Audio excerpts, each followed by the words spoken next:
I'm starting a new series going over inspirational Christians from the past. We're starting with the inspiring story of Dietrich Bonhoeffer. Bonhoeffer was born in Germany in 1906. His family was atheist, but he wanted to become a priest at the age of 14. In 1931, he was ordained as a priest in Berlin. Around that time, in 1933, Hitler was elected as chancellor.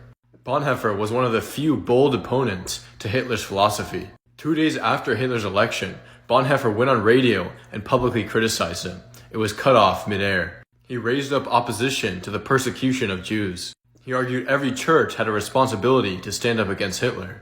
He formed the Confessing Church to directly oppose Hitler. But soon after, one of the leaders of the church were arrested, and Bonhoeffer got his authorization to teach revoked. The church was shut down by Himmler.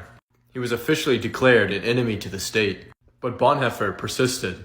He began teaching underground and writing books. One of his most famous quotes from his book, The Cost of Discipleship, is about cheap grace. He said, "Cheap grace is the grace we bestow on ourselves. Cheap grace is grace without discipleship, grace without the cross, and grace without Jesus Christ, living and incarnate."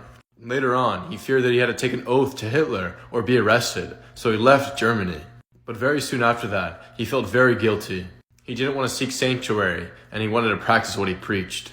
When he returned, he was banned from speaking and writing, so he joined the German intelligence agency. One of his missions was to help German Jews escape to Switzerland. This is where he would get caught and arrested.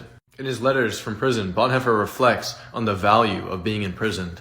He said, "There remains an experience of incomparable value. We have for once seen the great events of history, from the perspective of outcast suspects and the maltreated. In short, from the perspective of those who suffer. Mere waiting and looking on is not Christian behavior. Christians are called to compassion and to action."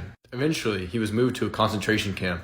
Even in the darkness of his camp, he was still deeply spiritual, which was evident to other prisoners. One of his fellow prisoners noted, "Bonhoeffer was different, just quite calm and normal, seemingly perfect at ease. His soul really shined forth in the darkness of our prison. He was one of the very few men I've ever met that God was so real and near to him." On April 8, 1945, Bonhoeffer was sentenced to a hanging. Just before his execution, he said, "This is the end. For me, the beginning of life." The camp doctor who witnessed his execution later wrote, "Pastor Bonhoeffer was kneeling on the floor praying fervently to God. I was most deeply moved by the way this lovable man prayed, so devout and so certain that God heard his prayer. At the place of execution, he again said a short prayer and climbed the few steps of the gallows, brave and composed. It was over a few seconds later. In the almost 50 years that I worked as a doctor, I've never ever seen a man die so entirely submissive to the will of God."